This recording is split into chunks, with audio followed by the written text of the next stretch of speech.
이번 사연은 집에 변화가 싫었던 것으로 인한 내용입니다. 김재호는 퇴근길에 항상 같은 방법으로 집에 돌아왔다.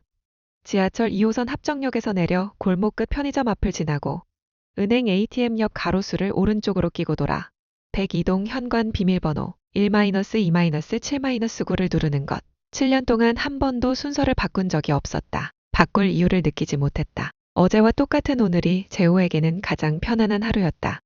집에 들어서면 가장 먼저 하는 일은 신발을 가지런히 정렬하는 것이었다. 뒤꿈치 선이 현관턱과 정확히 평행을 이루도록 그 다음엔 가방을 소파 왼쪽 팔걸이에 걸고 재킷을 옷걸이 두 번째 칸에 걸었다. 첫 번째 칸은 수연의 자리였다.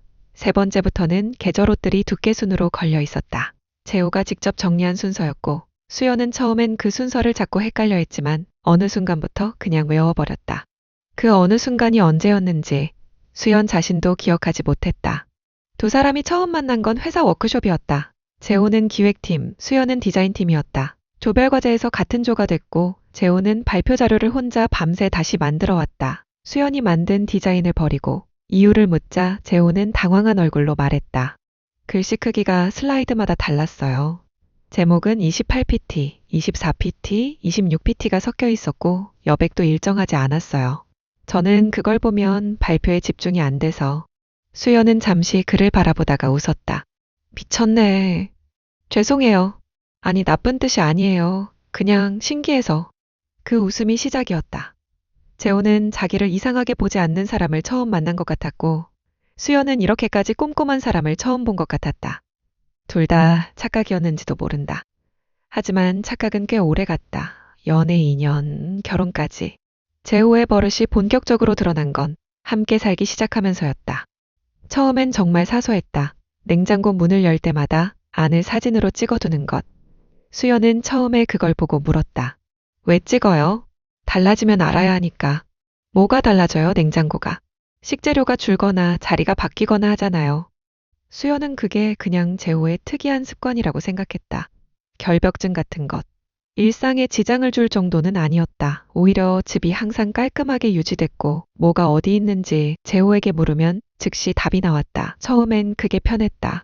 불편함을 느끼기 시작한 건 결혼 2년이 지나서였다. 수연이 어느 날 책장 정리를 했다. 오래된 잡지를 버리고 새로 산 소설 몇 권을 꽂아두었다. 퇴근한 재호가 가방을 내려놓기도 전에 책장 앞에 멈춰섰다. 이거 수연 씨가 바꿨어요? 응, 오래된 거 버리고 새 책 좀 넣었지. 왜요? 재호는 아무 말 하지 않았다. 그냥 책장을 한참 바라보다가 저녁을 먹고 씻고 잠자리에 들었다. 수연은 그냥 넘어간 줄 알았다. 새벽 1시였다. 수연이 물을 마시러 나왔다가 거실에 불이 켜져 있는 걸 봤다.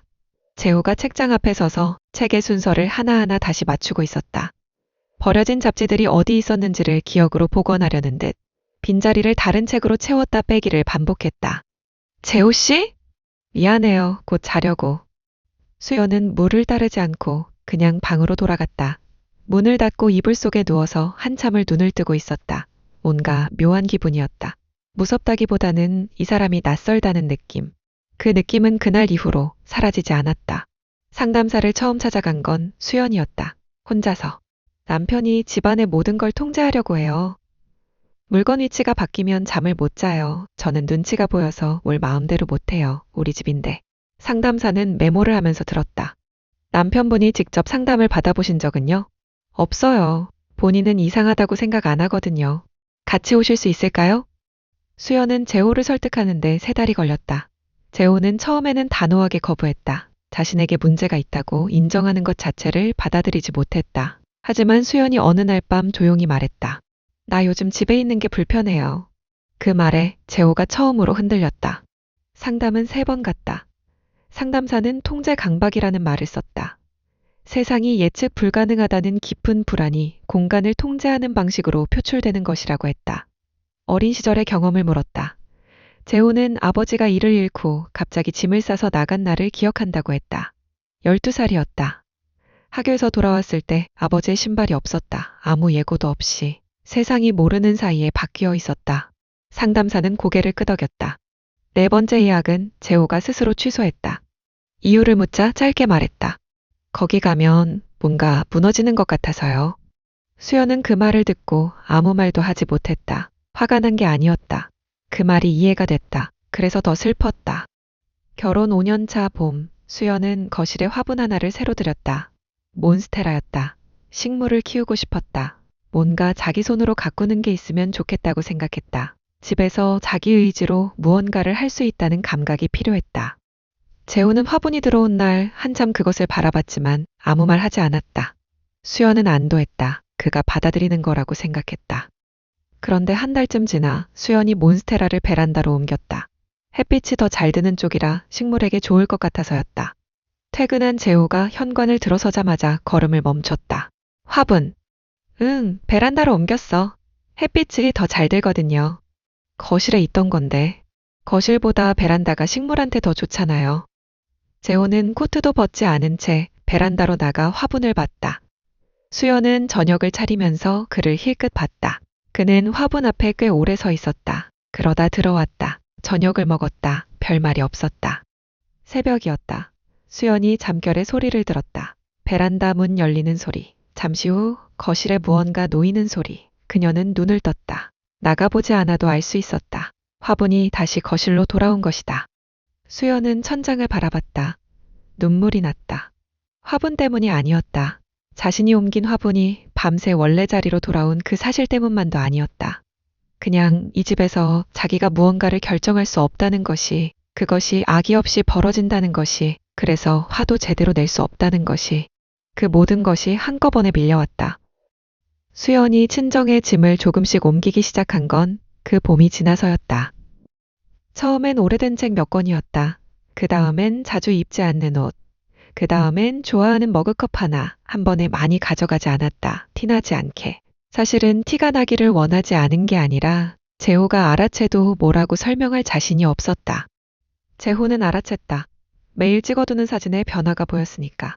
책이 하나 줄었고 머그컵이 사라졌고 그녀의 코트 한 벌이 없어졌다. 하지만 그는 아무 말도 하지 않았다. 물어보면 무슨 대답이 돌아올지 아마 그는 알고 있었을 것이다. 두 사람은 그 겨울을 말이 점점 줄어드는 채로 보냈다. 저녁을 같이 먹었다. 주말에 가끔 마트를 같이 갔다. 싸우지 않았다. 크게 다툰 적이 없었다. 그게 문제였다. 부딪힐 감정조차 서로에게 남아있지 않은 것 같았다. 이혼 서류를 수연이 가져온 날은 평범한 화요일이었다. 재호가 퇴근하고 돌아왔을 때 수연은 식탁에 앉아 있었다. 앞에 봉투가 놓여 있었다. 재호는 신발을 정리하고 재킷을 걸고 손을 씻고 그제야 식탁 앞에 앉았다. 봉투를 보면서도 평소와 다름없는 동작들을 전부 마쳤다. 이게 맞는 거지? 재호가 물었다. 목소리가 낮았다. 수연은 커피잔을 두 손으로 감싸쥔 채 말했다. 당신이 결정할 일이 아니에요. 내가 결정한 거예요. 나한테 묻는 게 아니었어. 그냥 이게 맞는 건지. 수연은 잠시 말이 없었다. 모르겠어요. 맞는지 틀린지는. 근데 더 이상은 못하겠어요.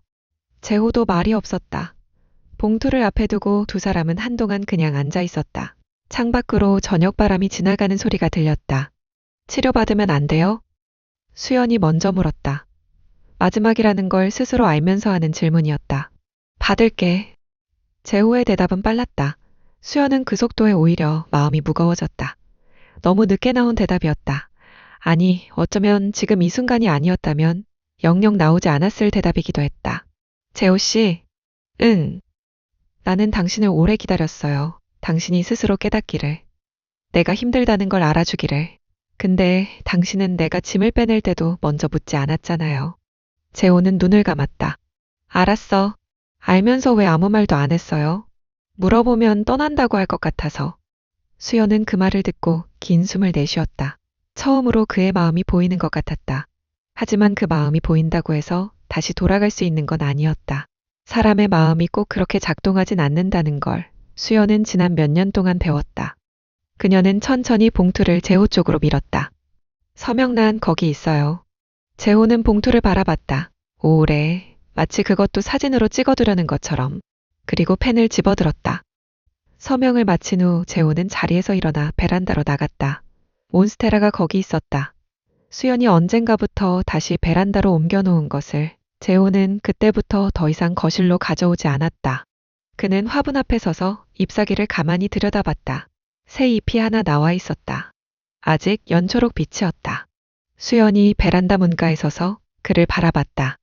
가져갈게요, 이거. 그래요. 잘 자랐네. 당신이 처음 들인 거잖아요. 수연은 아무 말 하지 않았다. 재호도 더 말하지 않았다. 두 사람은 잠시 그 작은 식물 앞에서 나란히 서 있었다. 마지막으로. 수연이 먼저 안으로 들어갔고 재호는 혼자 베란다에 남았다.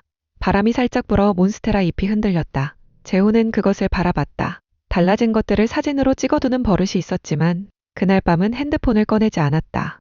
그냥 눈에 담았다. 어떤 것들은 사진으로 남겨봐야 소용없다는 걸 이제 알 것 같았다. 수연이 짐을 모두 뺀 건 그로부터 2주 후였다.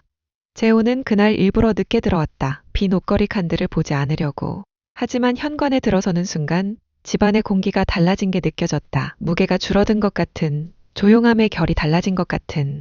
그는 불을 켜지 않은 채 소파에 앉았다. 어둠 속에서 집안을 바라봤다. 모든 것이 제자리에 있었다. 책장에 책들, 냉장고 위에 작은 바구니, 창가에 커튼. 하나도 달라진 게 없었다. 수연은 자기 물건만 가져갔으니까 나머지는 모두 그대로였다. 그런데 집이 완전히 달라 보였다. 재호는 한참 앉아 있다가 천천히 일어나 냉장고를 열었다. 사진을 찍으려고 핸드폰을 꺼내다가 멈췄다. 냉장고 안을 그냥 바라봤다. 수연이 좋아하던 요거트가 없었다. 늘 두 번째 칸 왼쪽에 있던 것이. 그는 냉장고 문을 닫았다. 사진을 찍지 않았다. 없는 것을 기록해봤자 있던 자리만 더 선명해질 것 같았다. 그해 겨울, 재호는 혼자 상담사를 찾아갔다. 수연이 없어서가 아니라 자신이 원해서 그 차이가 중요한 것 같았다. 상담사는 재호를 기억하고 있었다. 4번째 예약을 취소한 사람. 다시 오셨네요. 늦었죠? 상담에 늦은 건 없어요. 재호는 그 말에 한참 있다가 말했다. 아내가 떠났어요. 아, 그렇군요. 제 때문이에요. 그렇게 생각하시는군요. 사실이에요. 상담사는 메모를 하지 않고 그를 바라봤다. 오늘 여기 오신 건 아내를 위해서인가요? 자신을 위해서인가요? 재호는 대답하지 못했다. 창밖을 봤다. 나무 한 그루가 겨울바람에 흔들리고 있었다. 가지가 달라지는 것들에 저항하지 않고 그냥 같이 흔들렸다. 모르겠어요. 그게 솔직한 대답이었다. 상담사는 고개를 끄덕였다. 그거면 충분해요, 일단은. 재호는 그날 이후로 상담을 계속 받았다. 집 안의 물건을 사진으로 찍는 버릇은 오래 걸렸다. 완전히 사라지지는 않았다. 하지만 어느 날부터 냉장고를 열어도 핸드폰을 꺼내지 않는 날이 생겼다. 책장 앞에서 새벽을 보내지 않는 날이 생겼다. 조금씩. 수연과는 이혼 후 한 번 마주쳤다. 공원 근처 카페에서 우연히. 서로 어색하게 인사를 나눴다. 수연은 괜찮아 보였다. 재호도 괜찮다고 말했다. 둘 다 어느 정도는 진심이었다. 수연이 떠나면서 물었다. 상담은요? 계속 받고 있어요. 수연은 잠깐 그를 봤다. 뭔가 말하려다 그냥 웃었다. 잘 됐네요. 그게 전부였다. 더 할 말이 없었다. 있어야 할 이유도. 재호는 카페를 나와 혼자 걸었다. 바람이 불었다. 거리에 낙엽이 이리저리 날렸다. 어디로 갈지 모르는 것들이 흩어지는 모습을 예전에 재호라면 불안하게 봤을 것이다. 통제되지 않는 것들. 예측할 수 없는 움직임. 세상은 모르는 사이에 자꾸 바뀌었다. 재호는 이제 그것을 조금씩, 아주 조금씩 견디는 중이었다.